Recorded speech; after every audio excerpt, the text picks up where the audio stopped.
नमस्कार मेरे प्रिय विद्यार्थीगण। तो आप सब लोग कैसे हैं? मुझे आशा न बल्कि पूर्ण विश्वास है कि आप सब लोग बहुत अच्छे होंगे, मस्त होंगे, स्वस्थ होंगे। जैसा कि पिछले वीडियो में आप लोगों ने देखा होगा कि उसमें हम लोग बताएं क्या, उसमें हम बताएं मैथ में कितने चैप्टर पढ़ना है और कौन कौन सा चैप्टर पढ़ना है। और उसमें हमने बताया समुच्चय क्या है और समुच्चय के कैसे डिनोट करते हैं और उसके अवयव को कैसे डिनोट करते हैं। तो इस वाले वीडियो में आज जो हम लोग पढ़ने वाले हैं, इसमें हम लोग क्या पढ़ेंगे, समुच्चयों के निरूपण के बारे में। लेकिन इसे पढ़ने से पहले मैं बता दूं, आप मेरे YouTube पर जैसे ही जाइएगा तो उसमें आपका मिलेगा क्लास 11वीं का, मैं ऐसे ही लिखा रहेगा क्लास 11वीं का मैथ, और उससे आप पूरी की पूरी आप तैयारी कर सकते हैं। बेसिकली रूप से आप सारे चैप्टर का आपको मिलेगा शाम 8 बजे, यानी रात 8 बजे आपका इसका वीडियो अपलोड हो जाएगा। प्रतिदिन आपको 20 मिनट 25 मिनट का आप एक वीडियो रहेगा, 15 मिनट से 20 मिनट तक। तो चलते हैं, स्टार्ट करते हैं ज़्यादा समय न लेते हुए। आज हम लोग पढ़ते हैं क्या, समुच्चयों के निरूपण के बारे में। और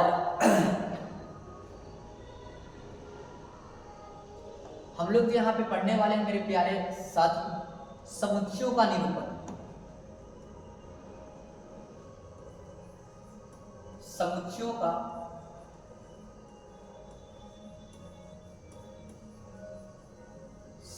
का निरूपण।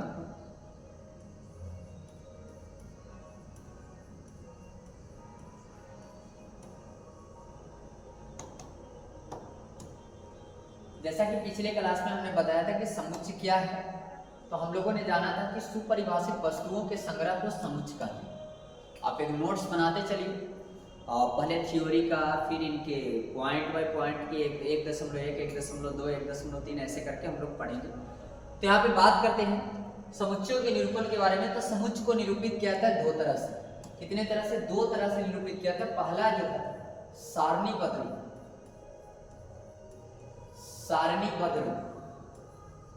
सारणीबद्ध रूप को हम लोग क्या बोलते हैं? रोस्टर रूप भी बोलते हैं।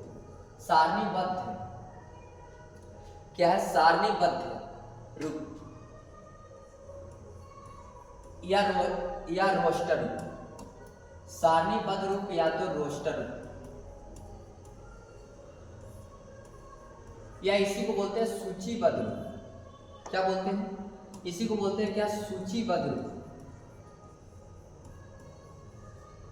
सूचीबद्ध रूप, सारणीबद्ध रूप या रोस्टर रूप। दूसरा बोलते हैं क्या? सूचीबद्ध रूप। अब यहाँ पे बात कर लेते हैं दूसरे पर कि समुच्चय को हम कितने तरह से निरूपित कर सकते हैं। तो समुच्चय को निरूपित करने का दो तरीका है। पहला सारणीबद्ध रूप, या तो सूचीबद्ध रूप या तो रोस्टर। दूसरा क्या है? समुच्चय निर्माण रूप। समुच्चय निर्माण रूप। दूसरा समुच्चय निर्माण रूप। समुच्चय निर्माण रूप। अब यहाँ पे जानते हैं कि रोस्टर रूप क्या है, या सारणीबद्ध रूप क्या है, या सूचीबद्ध रूप क्या है। तो यहाँ पे बात करते हैं रोस्टर रूप के बारे में या सारणीबद्ध रूप के बारे में। रोस्टर,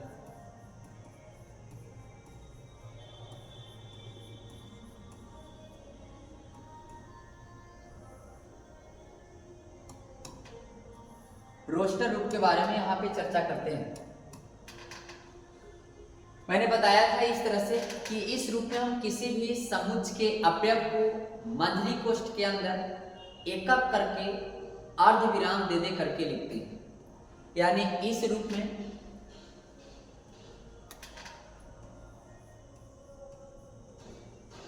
रूप में समुच्चय के किसी अवयव को समुच्चय के किसी अवयव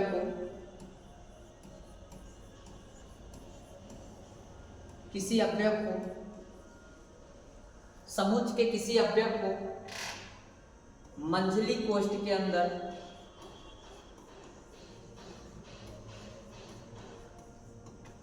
मंझली कोष्ठ, यानी इसको दर्शाना इस तरह से मंझली कोष्ठ के अंदर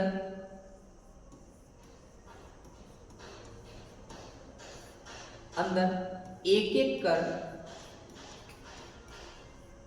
एक कर अर्ध विराम देकर के लिखा जाता है। अर्ध विराम देकर लिखा जाता है।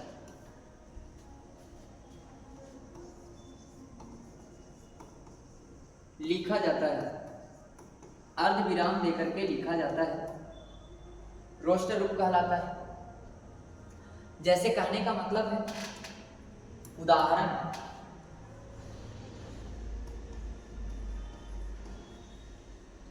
उदाहरण तौर पर आप ऐसे समझ सकते हैं। पहला उदाहरण मैं ले लूं,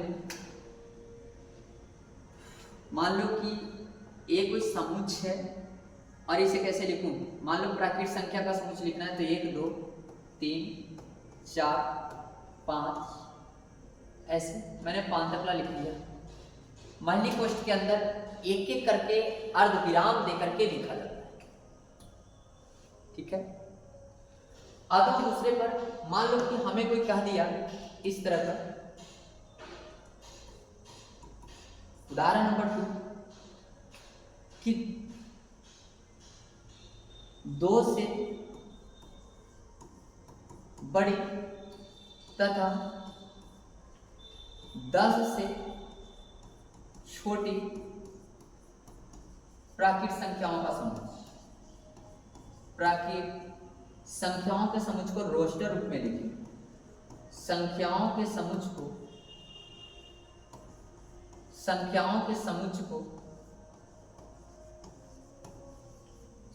को रोस्टर रूप में लिखें।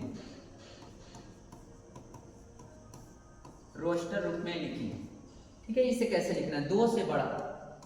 तो हमें भैया बनाने के लिए इसे क्या करेंगे, 2 से बड़ा कौन कौन, सबसे पहले तो मंजली कोष्ठ के अंदर लिखना है।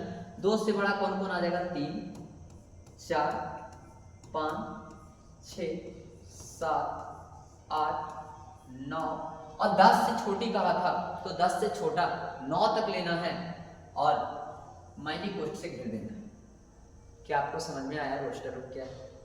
रोस्टर रूप में अव्यक्त को एक एक करके अर्ध विराम दे दे करके मंजली कोष्ठ के अंदर लिखा जाता है।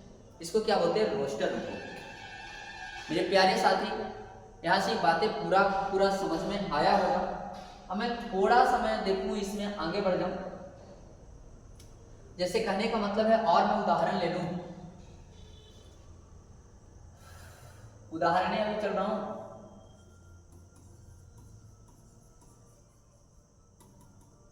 जैसे कहने का मतलब है कि a बराबर इस तरह से दे रखा है x सच डैच x और एक पूर्णांक है,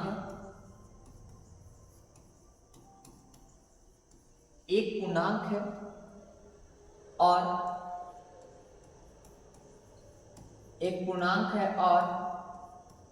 -3 less than x less than कितना 7। और इसे क्या करना है, रोस्टर रूप में लिखना है। किस रूप में, रोस्टर रूप में लिखना है। तो रोस्टर रूप में कैसे लिखेंगे,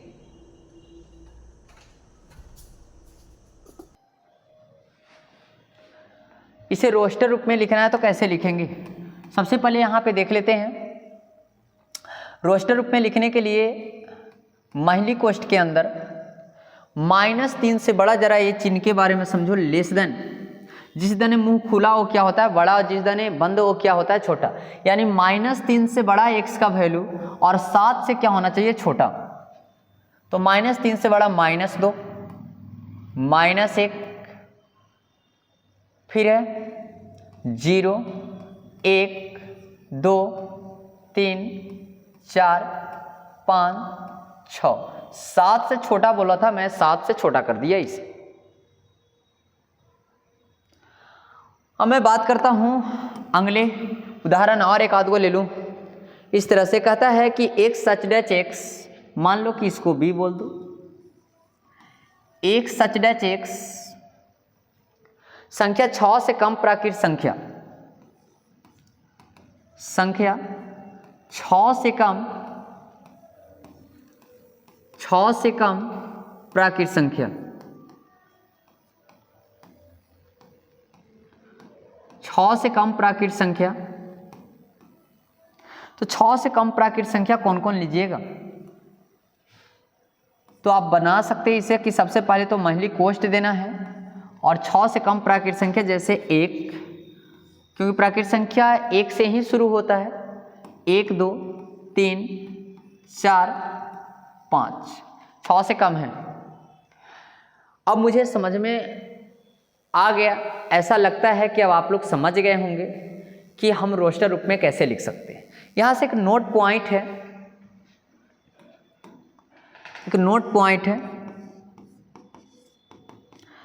कि रोस्टर रूप में किसी भी अवयव को पुनरावृत्ति नहीं कर सकते, मतलब दोबारा नहीं लिख सकते।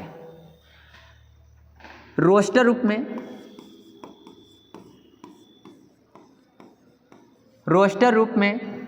किसी भी अवयव को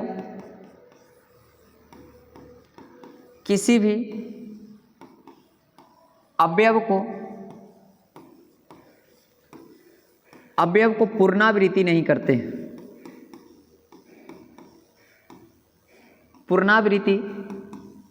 करते हैं, रोस्टर रूप में किसी भी अवयव को पुनरावृत्ति नहीं करते हैं या नहीं किया जा सकता है। किसी भी अवयव को हम लोग पुनरावृत्ति नहीं करते, बार बार उसे लिखते नहीं हैं। अगर मान लो जैसे इस तरह की बातें कह दिया, उदाहरण तौर पे आप ऐसे जान सकते हैं, जैसे मान लो कि a बराबर दे दिया GOOD का रोस्टर रूप में लिखना है, तब इसे कुछ नहीं करना है। सबसे पहले तो महिली कोष्ठ GOD, क्योंकि एक ही अंक को दोबारा लिखना ही नहीं है, ऐसे लिख देना है। अब मैं बात करता हूं समुच्चय निरूपण का दूसरा विधि क्या है। तो समुच्चय निरूपण का दूसरा विधि है समुच्चय निर्माण रूप, और बहुत जरूरी है समुच्चय निर्माण रूप सीखना। तो ये सीखते हैं समुच्चय निर्माण रूप। दूसरा का हेडिंग डालेंगे समुच्चय निर्माण रूप।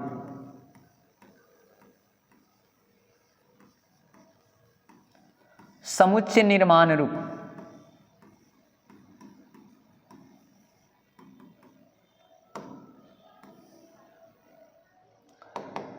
समुच्चय निर्माण रूप है क्या?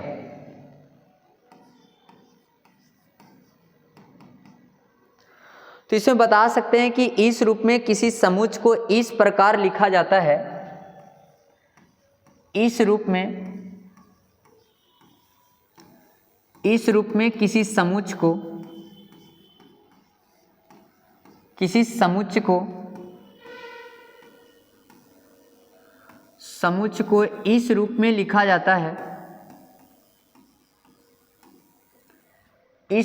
लिखा जाता है,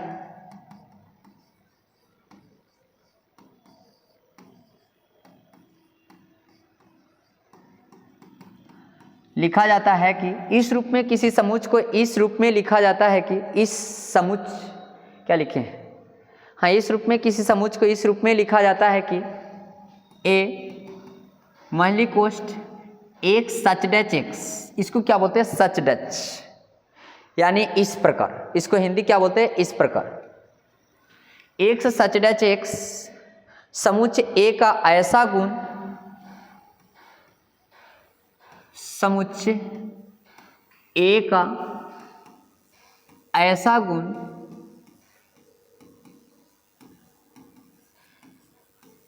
गुण जो इसके अवयव को संतुष्ट करें, जो इसके अवयव को संतुष्ट करें,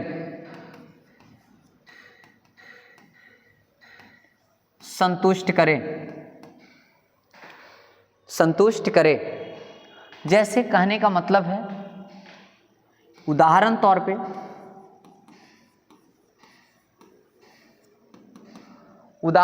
पे यहाँ पे a बराबर x सच डैच x और प्राकृत संख्याओं का समुच्चय, मान लो प्राकृत संख्याओं का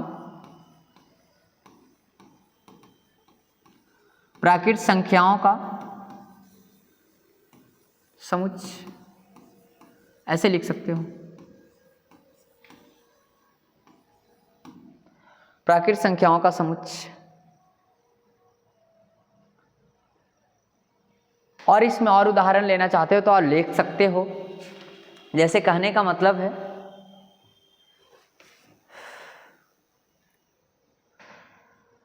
और कैसे उदाहरण ले सकते हो, ऐसे मान लो v एक सच डैच x एक पूर्णांक है, एक क्या है, पूर्णांक है, पूर्णांक है जो और -3 से बड़ा x का वैल्यू और 7 से क्या है, छोटा। -3 से बड़ा और क्या है, 7 से छोटा यहाँ पे। तो मुझे आशा है कि यहाँ तक आप लोगों ने समझ गया होगा समुच्चय का निरूपण करने के, कि समुच्चय का निरूपण दो तरह से किया जाता है, रोस्टर रूप या तो सारणीबद्ध रूप। और इसके अगले पार्ट में हम लोग पढ़ने वाले हैं समुच्चय के प्रकार। समुच्चय के प्रकार पढ़ेंगे, उसके बाद प्रश्नावली 1.1 पढ़ेंगे, उसके बाद आगे थ्योरी पढ़ेंगे। ठीक है, थैंक यू। आपको यह वीडियो कैसा लगा इसके नीचे कमेंट करके ज़रूर कमेंट करिएगा, ताकि आप हमें मोटिवेट कर सकें, मैं मोटिवेट हो सकूं और बेहतरीन ढंग से मैं पढ़ा सकूं। तो ठीक है, थैंक यू आप सभी को वीडियो देखने के लिए। जय हिंद, जय भारत।